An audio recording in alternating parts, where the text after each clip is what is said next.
अस्सलाम वालेकुम। बिस्मिल्लाह। तो लास्ट क्लास में हमने फोर्स एंड मोशन से रिलेटेड कुछ चीज़ें डिस्कस कर ली थी, जिसमें हमने स्पीड, एक्सेलरेशन, वेलोसिटी और इनके कुछ इंपॉर्टेंट ग्राफ्स और कुछ ट्रिक्स हमने डिस्कस करी थी। तो इसी टॉपिक को कंटिन्यू करते हैं और कोशिश करते हैं इस लेक्चर में ये ख़त्म हो जाए। ठीक है, थ्योरी ख़त्म हो जाए ताकि हम नेक्स्ट लेक्चर में इसके एमसीक्यूज़ कर सकें। तो हमारा जो नेक्स्ट टॉपिक है, this is equation of motion.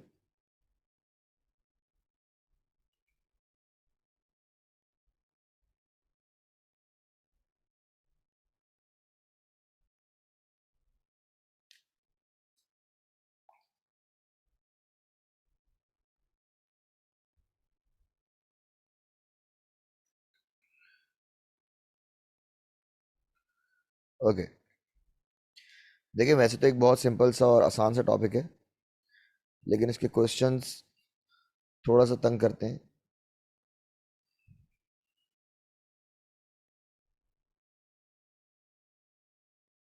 Okay, देखिए जब हम इक्वेशन ऑफ मोशन की बात करते हैं तो basically we have four types of equation of motion या फोर इक्वेशंस ऑफ मोशन। सबसे पहले हमारे पास है when body is moving with a constant speed. ठीक है, तो अगर बॉडी किसी कांस्टेंट स्पीड से ट्रैवल कर रही है तो हमारे पास सिर्फ एक ही इक्वेशन है, that is S is equals to V T. लेकिन अगर बॉडी कांस्टेंट एक्सिलरेशन से मूव कर रही हो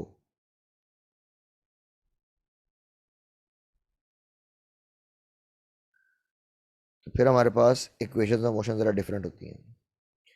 जैसे first equation of motion is V F is equals to V I plus A T. Second equation is S is equals to V I T plus half A T square. And third equation is two A S is equals to V F square minus V I square. अब इन equation में भी ना हमारे पास एक special case बन जाता है। जैसे अगर फॉर एग्जांपल वो आपसे कहता है कि कार स्टार्ट्स फ्रॉम रेस्ट, तो हमें पता है कि अगर वी आई आपके पास ज़ीरो है तो आपकी फर्स्ट इक्वेशन सिर्फ रह जाएगी V F is equals to A T.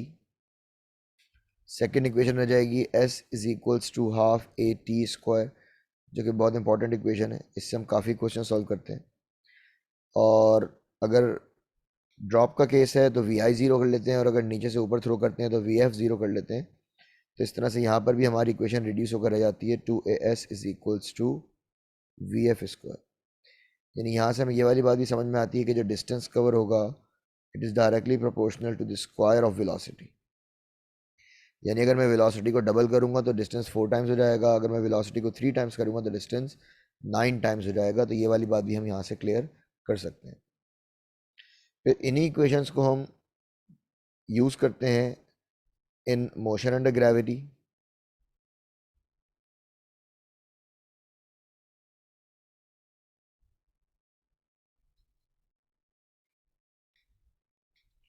जिसको हम फ्री फॉल मोशन भी कहते हैं। अब क्योंकि यहाँ पर हम एयर रेजिस्टेंस को नेग्लिजिबल कंसिडर करते हैं तो आपकी यहाँ पर दो रिप्लेसमेंट हो जाती हैं। एस हम रिप्लेस कर देते हैं एच से, और ए को हम रिप्लेस कर देते हैं जी से, which is equals to 9.8 metre per second square. लेकिन अगेन एमसीक्यू सॉल्व करने के लिए हम इसको 10 मीटर पर सेकेंड स्क्वायर ही कंसिडर कर लेते हैं। तो आपकी जो इक्वेशंस ऑफ मोशन है वो कन्वर्ट हो जाती हैं V F is equals to V I plus G T, या H is equals to V I T plus half G T square, या two G H is equals to V F square minus V I square. और again अगर V I zero हो तो आपकी equation बनती है V F is equals to G T, या H is equals to half G T square, या two G H is equals to V F square. तो इसी तरह हम इक्वेशन से ट्रिक्स भी बना सकते हैं। ठीक है, बाकी भी जब इसके हम कुछ क्वेश्चंस करेंगे तो देख लेंगे कि किस तरह से हम इन इक्वेशंस को अप्लाई करते हैं। इसके बाद हमारे पास आते हैं न्यूटन लॉज। ये लॉज ऑफ मोशन। अब लॉज ऑफ मोशन के स्टेटमेंट्स तो नहीं आते हमारे पास, आपको लॉज ऑफ मोशन की एप्लीकेशंस याद रखनी है। जैसे मैं कुछ एग्जांपल डिस्कस कर लेता हूँ कि जब हम किसी रॉकेट की एग्जांपल ले रहे हैं या रॉकेट लॉन्च की एग्जांपल ले रहे हैं तो ये कौन से लॉ में आएगा। अगर हम किसी स्विमर की एग्जांपल ले रहे हैं तो ये कौन सी लॉ में आएगा। अगर हम फॉर एग्जांपल इनर्शिया को डिस्कस कर रहे हैं तो ये कौन से लॉ में आएगा। या अगर हम किसी बॉडी पर नेट फोर्स की बात कर रहे हैं तो ये कौन से लॉ में आएगा। ठीक है, जैसे अगर हम फॉर एग्जांपल फर्स्ट लॉ की बात करते हैं, फर्स्ट लॉ ऑफ मोशन,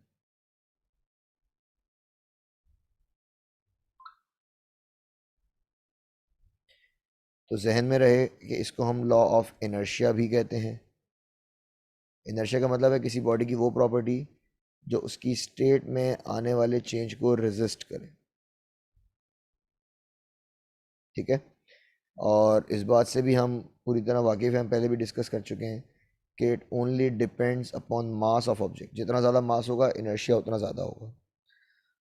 अब जब हम फर्स्ट लॉ की बात करते हैं ना, first law only applies in the absence of force. अब एब्सेंस ऑफ फोर्स का मतलब होता है बैलेंस फोर्स, यानी किसी बॉडी पे लगने वाली जो नेट फोर्स है वो ज़ीरो है, तो नो नेट फोर्स। इसके हमें दो कंसिक्वेंसेस मिलते हैं। पहला, बॉडी की एक्सेलरेशन ज़ीरो होगी, या इसको ऐसे कर लें कि एक्सेलरेशन ज़ीरो होगी, और एक्सेलरेशन ज़ीरो होने का मतलब है कि बॉडी या तो स्टेट ऑफ रेस्ट में होगी या फिर स्टेट ऑफ यूनिफॉर्म मोशन में होगी। इन दोनों सिनेरियोस को हम फर्स्ट लॉ ऑफ मोशन में ही कंसिडर करते हैं। फिर हमारे पास आता है second law of motion.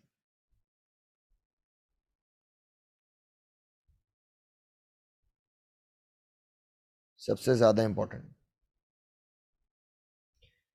Second law of motion discussed about the net force, ठीक है, और अनबैलेंस्ड फोर्स।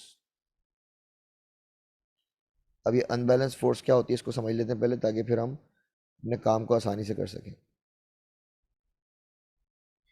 देखो फॉर एग्जांपल ये दो बॉडीज हैं और इस पर एक फोर्स लग रही है इस डायरेक्शन में, दिस इज ऑफ 10 न्यूटन, और इस पर एक फोर्स लग रही है इस डायरेक्शन में, दिस इज ऑफ 2 न्यूटन। तो अगर मैं इस पर नेट फोर्स कैलकुलेट करूंगा तो बिकॉज ऑफ अपोजिट डायरेक्शन हमारी नेट फोर्स बनेगी 10 माइनस 2 यानी 8 न्यूटन टूवर्ड्स राइट।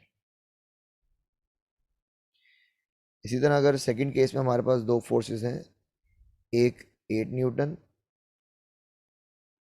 और दूसरी 10 न्यूटन, तो इस केस में हमारे पास जो नेट फोर्स कैलकुलेट होगी दिस विल बी 8 प्लस 10 यानी 18 Newton, but again towards right. तो जब भी हम किसी बॉडी पर रिजल्टेंट या नेट फोर्स कैलकुलेट करते हैं तो हम इस बात का ख्याल रखते हैं कि यहाँ पर जो कंबाइन इफेक्ट है वो किस डायरेक्शन में, उसी को हम नेट फोर्स कहते हैं। अभी जो पहला केस मैंने बनाया ना ये कहलाता है अनलाइक पैरेलल। जब दो फोर्सेस एक दूसरे के पैरेलल तो हों लेकिन अपोजिट, इसे हम कहते हैं अनलाइक पैरेलल फोर्सेस। और जो मैंने सेकंड केस ड्रॉ किया ये कहलाता है लाइक पैरेलल, क्योंकि दोनों की डायरेक्शन सेम है। तो अनलाइक पैरेलल के केस में हम डिफरेंस लेते हैं और लाइक पैरेलल के केस में हम इन दोनों को ऐड कर देते हैं। अब according to Newton second law जो भी एक्सेलरेशन प्रोड्यूस होगी it is directly proportional to the force but is inversely proportional to the mass. और जब हम इन्हें कंबाइन करते हैं तो हमारा रिलेशन बनता है F is equals to ma, जिसमें ये जो F है ये यही वाली नेट फोर्सेज है यानी अनबैलेंस फोर्सेज। ठीक है, हम आगे जाकर इसको दोबारा मोमेंटम से भी रिलेट करेंगे अभी। और फिर सिंपली हमारे पास आ जाता है third law of motion.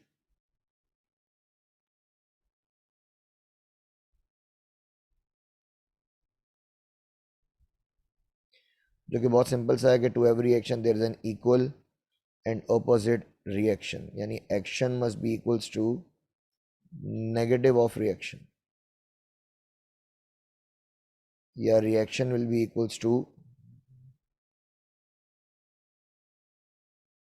Negative of action.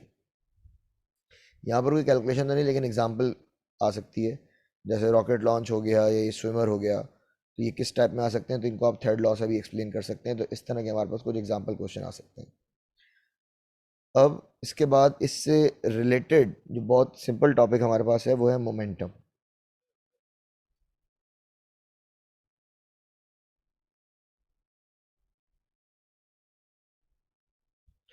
देखें, मोमेंटम को अगर हम मैथमेटिकली लिखें तो हम लिखते हैं P is equals to mv।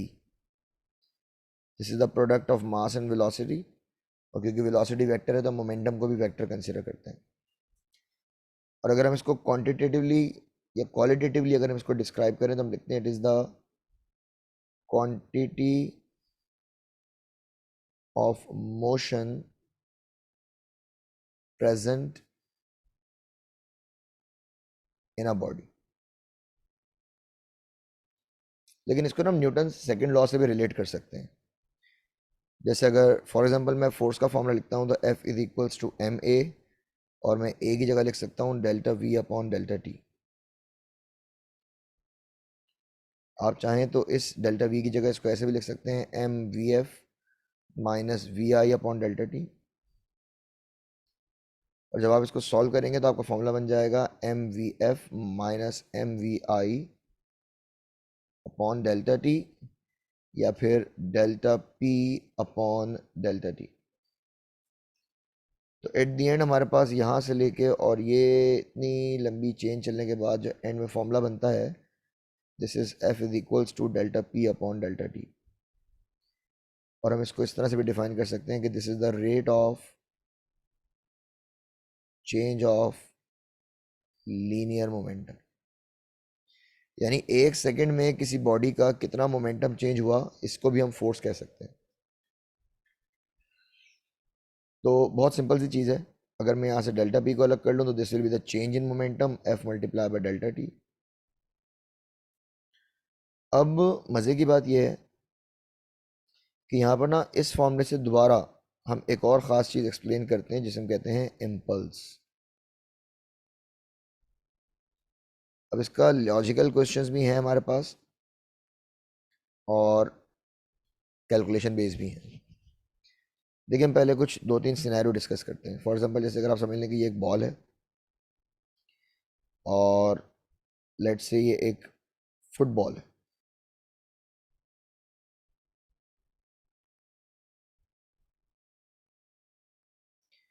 एक फुटबॉल है और ये इनिशियली रेस्ट में है तो इसकी वेलोसिटी ज़ीरो होगी। अगर वेलोसिटी ज़ीरो है तो इसका मोमेंटम भी ज़ीरो होगा। और अगर फॉर एग्जांपल कोई प्लेयर इसको किक करता है,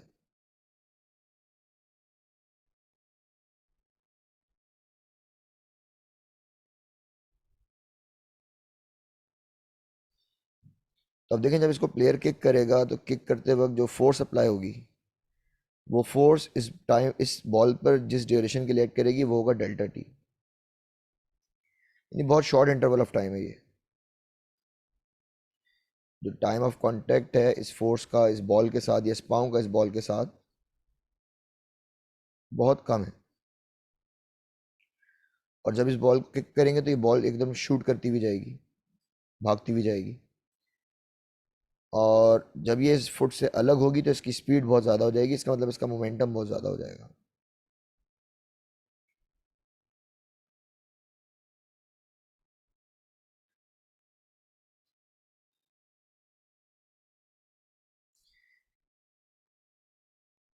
इट मीन्स यहाँ पर इसकी वेलोसिटी ज़ीरो थी, ना होने के बराबर, या ज़ीरो ही समझ लें। लेकिन यहाँ पर जैसे ही बिल्कुल समझ लें अभी बिल्कुल किक किया है तो इसकी स्पीड बहुत ज़्यादा है, हाई स्पीड। और इस मोमेंटम को ज़ीरो से मैक्सिमम में आने में कुछ टाइम नहीं लगा, तो इस फोर्स को जो आपने लगाई है ना, इसको हम कहते हैं इम्पल्सिव फोर्स। और इस फोर्स की वजह से जो चेंज इन मोमेंटम आएगा, इसे हम कहते हैं इम्पल्स। तो बेसिकली इम्पल्स कुछ नया नहीं है, impulse is also the change in momentum but in a very short interval of time. अब इस इम्पल्स को समझने के लिए, इसको कम करने के लिए, इसको क्लियर करने के लिए हमारे पास डिफरेंट एक्सपेरिमेंट्स हैं, डिफरेंट एग्जांपल्स हैं। जैसे अगर आप सिर्फ इस फॉर्मूले को जहन में रखें कि आपके पास जो फोर्स है, impulsive force, it is due to this time. ये टाइम इन कॉन्टेक्ट जितना कम होगा, ये फोर्स उतनी ज़्यादा होगी। अब अगर फॉर एग्जांपल आप किसी हेलमेट की एग्जांपल ले लें,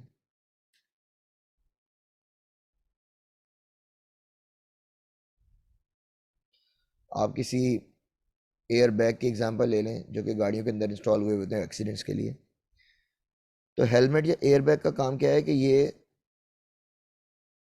टाइम को इंक्रीज कर देते हैं, यानी जो चेंज ऑफ मोमेंटम है वो तो उतना ही है, लेकिन जो टाइम है वो बढ़ जाता है, जिसकी वजह से जो फोर्स है, इम्पल्सिव फोर्स, वो बहुत कम हो जाती है। तो इस पर्पस की वजह से आप हेलमेट्स और एयर बैग्स और ग्लव्स, इस तरह की चीज़ों का इस्तेमाल करते हैं ताकि आपको जो कांटेक्ट है वो देर से हो। ठीक है, तो यहाँ पर हमारे पास बड़े सिंपलेस्ट वे में आप समझ लें कि हम इसको एक्सप्लेन कर सकते हैं। लेकिन जितना भी काम हम कर रहे हैं ना, ये हम कर रहे हैं किसी एक बॉडी के लिए। अब अगर फॉर एग्जांपल एक ऐसा केस है जिसमें आपके पास दो बॉडीज एक साथ रखी हुई हैं, इस तरह, एक बॉडी के मास को आप कह लें m1 और एक बॉडी के मास को आप कह लें m2, और मैं इन दोनों पर एक फोर्स अप्लाई कर रहा हूँ F।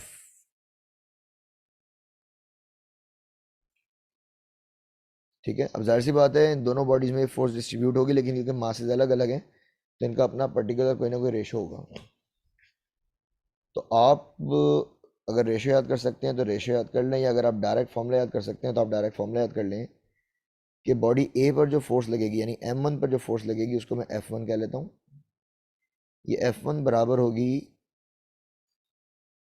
m1 divide by m1 plus m2 into F, और F2 बराबर होगा m2 divide by m1 plus m2 into F. Simple ratio and proportion है, कुछ नया नहीं है, लेकिन अगर आप ये क्वेश्चन याद कर लेंगे तो आप लोगों के लिए ज़्यादा बेहतर है। ठीक है, तो मोमेंटम, इम्पल्स, न्यूटन लॉज, ये तीनों चारों चीज़ें हमने यहाँ पर कवर कर ली। अब इन्हीं चीज़ों को हम इस्तेमाल करते हैं, या इन्हीं इक्वेशंस को हम, इन्हीं डेरिवेशंस को, फॉर्मूला को हम इस्तेमाल करते हैं टू डिराइव अदर थिंग, जैसे law of conservation of momentum, elastic collision, cases of pulley. तो ये सारी चीज़ें आप इन्हीं से ड्राइव हो रही होती हैं। जैसे फॉर एग्जांपल अगर मैं law of conservation of momentum की बात करता हूँ, जिसके न्यूमेरिकल बेस्ड क्वेश्चन हमारे पास बहुत सारे आते हैं।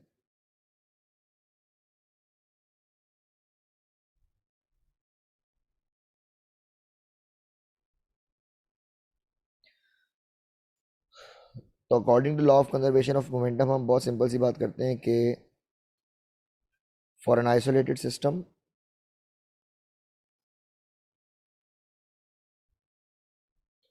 टोटल मोमेंटम इज कंजर्व, बस दैट्स इट। इसका मतलब क्या है ये समझना है हमने।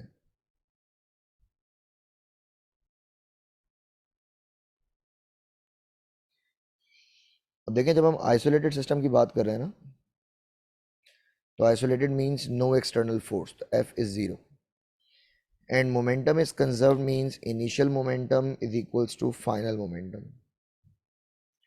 अब इस बात का क्या मतलब है, ज़रा इसको समझें। आप अज्यूम कर लें कि हमारे पास दो बॉडीज़ हैं या दो स्फेयर्स हैं, इस तरह से।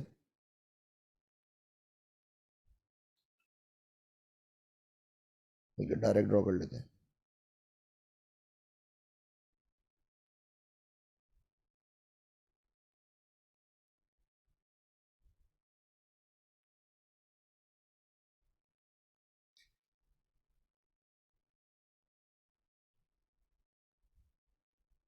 इस तरह। तो अब ये पैरामीटर्स आपको याद करने पड़ेंगे, आपको याद भी होंगे। दिस इज बिफोर कोलिशन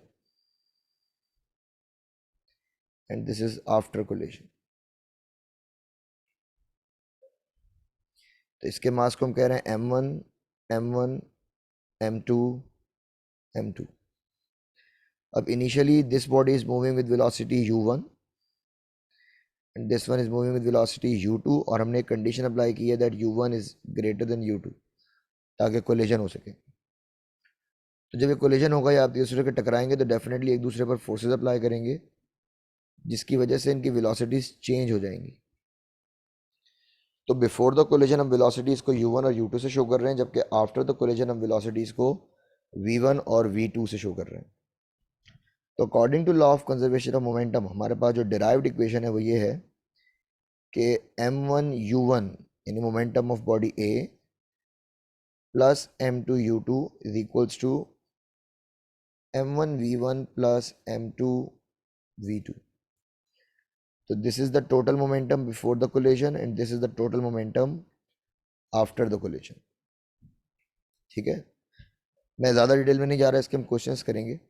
लेकिन तब हमारे पास जब दो अलग अलग बॉडीज हैं, लेकिन अगर एक ही बॉडी हमारे पास स्प्लिट होकर दो हिस्सों में डिवाइड हो जाती है, तो आप याद रखें कि इस केस में हमारे पास जो फॉर्मूला बनेगा वो होगा एम वी, क्योंकि पहले एक ही बॉडी थी तो उसका मास m, उसकी वेलोसिटी v, या अगर वो रेस्ट में है तो v की जगह 0 पुट कर देंगे, is equals to m1v1 plus m2v2। ऐसा अक्सर हमारे पास होता है जब आपसे कहता है कि अब बॉम्ब इज एक्सप्लोडेड। तो डेफिनेटली जब बॉम्ब एक्सप्लोड करेगा तो वो पहले तो एक ही मास था तो उसका टोटल मास होगा m, लेकिन जब वो दो हिस्सों में टूट जाएगा तो एक को m1 कह देंगे, एक को m2 कह देंगे, एक की स्पीड को v1 कह देंगे और एक की स्पीड को v2 कह देंगे। ठीक है, तो इस तरह से आप law of conservation of momentum के भी क्वेश्चंस कर लेंगे। अगेन मैं सिर्फ आपको भी फॉर्मूला हिंट्स ही दे रहा हूँ, इसके पूरे प्रॉपर हमने इस टॉपिक के एमसीक्यूज करने हैं अभी। ठीक है, फिर हमारे पास आता है कोलिजन या elastic collision and in elastic collision. अच्छा, यहाँ पर मैं इसको बहुत सिंपल सिंपल तरीके से लेके चलता हूँ कि अगर हम इलास्टिक कोलिजन की बात करते हैं या इन इलास्टिक कोलिजन की बात करते हैं,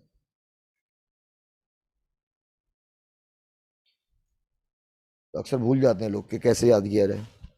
अब देखो, क्योंकि ये मोमेंटम से रिलेटेड क्वेश्चन है तो आप ये बात याद रखें कि मोमेंटम दोनों में कंजर्व है।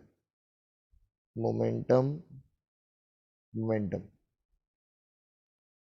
दोनों में कंजर्व है, लेकिन इलास्टिक कोलिजन में मोमेंटम के साथ काइनेटिक एनर्जी भी कंजर्व है।